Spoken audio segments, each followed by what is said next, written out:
Hello നമസ്കാരം. Big boss season 6-ന്റെ 31-ാമത്തെ എപ്പിസോഡിന്റെ റിവ്യൂയിലേക്ക് എല്ലാവർക്കും സ്വാഗതം. രാവിലെ തന്നെ നമ്മളെ പ്രാക്കമ്മായി പ്രശ്നം കൊണ്ട് വരാൻ തുടങ്ങി. പവർ ടീം മീറ്റിംഗ് വിളിച്ചപ്പോൾ ജാൻമണി വരാൻ പറ്റില്ല എന്നും പറഞ്ഞ് വാശി പിടിക്കാൻ തുടങ്ങി. ഇവളെന്തോ ബിഗ് ബോസിൽ വന്നത് സിഗരറ്റ് വലിക്കാനും പ്രാവാനും മാത്രമാണെന്ന് തോന്നുന്നു. അർജുൻ കറക്റ്റ് ഒരു ഡയലോഗ് പറഞ്ഞു ജാൻമണിയോട്, പവർ ടീമിൽ കയറാൻ പറ്റാത്ത ഫ്രസ്ട്രേഷൻ കാണിക്കല്ലേ എന്ന്. അതെന്തായാലും കലക്കി. ജാൻമണിയുടെ പ്രശ്നത്തെ തുടങ്ങി നന്ദനയും ജാസ്മിൻ തമ്മിൽ ഒന്നുടക്കി. അൻസിബയുടെ ആക്ടിംഗ് ആയിരുന്നു കാണേണ്ടത്. ജാൻമണിക്ക് സപ്പോർട്ടായി നിന്ന് എനിക്ക് ഇഷ്ടമുള്ളപ്പോൾ ഡ്യൂട്ടി ചെയ്യും എന്നും പറഞ്ഞ് ബെഡ്റൂമിൽ ഇരിക്കേണ്ട അൻസിബ ഇപ്രാവശ്യം ഗാർഡൻ ഏരിയയിൽ ഇരിക്കേണ്ടി വന്നു. വൈൽഡ് കാർഡ് വന്നതിന് ശേഷം ഭയങ്കരമായിട്ട് മാറിയത് അൻസിബയാണ്. എപ്പോൾ നോക്കിയാലും ബെഡ്റൂമിൽ കണ്ടുകൊണ്ടിരുന്ന അൻസിബയെ ഇപ്പോൾ ഗാർഡൻ ഏരിയയിലും ലിവിംഗ് റൂമിലും കാണാൻ കിട്ടുന്നുണ്ട്. അടുത്തത് ഹോട്ട് സീറ്റ് ടാസ്ക് ആയിരുന്നു. ഓരോ ടീമും ഹോട്ട് സീറ്റിൽ ഇരിക്കണം. പവർ ടീം ചോദ്യങ്ങൾ ചോദിക്കും. അതിന് കൃത്യമായും വ്യക്തമായും ഉത്തരം പറഞ്ഞാൽ അതിൽ നിന്ന് ഒരു ടീമിനെ പവർ ടീം വിജയിയെ തിരഞ്ഞെടുക്കും. പവർ ടീം ആദ്യം തിരഞ്ഞെടുത്തത് പൂജയും അഭിഷേകും അടങ്ങിയ ടണൽ ടീമാണ്.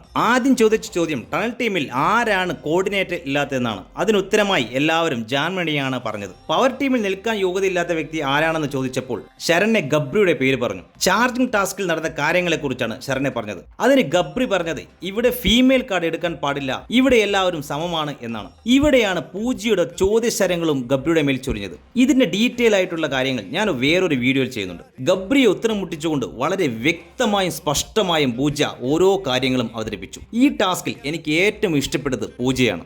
അടുത്ത ഡെൻ ടീമായിരുന്നു ഹോട്ട് സീറ്റിലിരുന്നത്. ഇത് എനിക്ക് കുറച്ച് ബോറായിട്ടാണ് തോന്നിയത്. ഷോർട്ട് ആൻഡ് സ്വീറ്റ് ആയി പറയുന്നതിന് പകരം വല്ലാണ്ട് വലിച്ചാണ് ചോദ്യവും ഉത്തരവും ഉണ്ടായത്.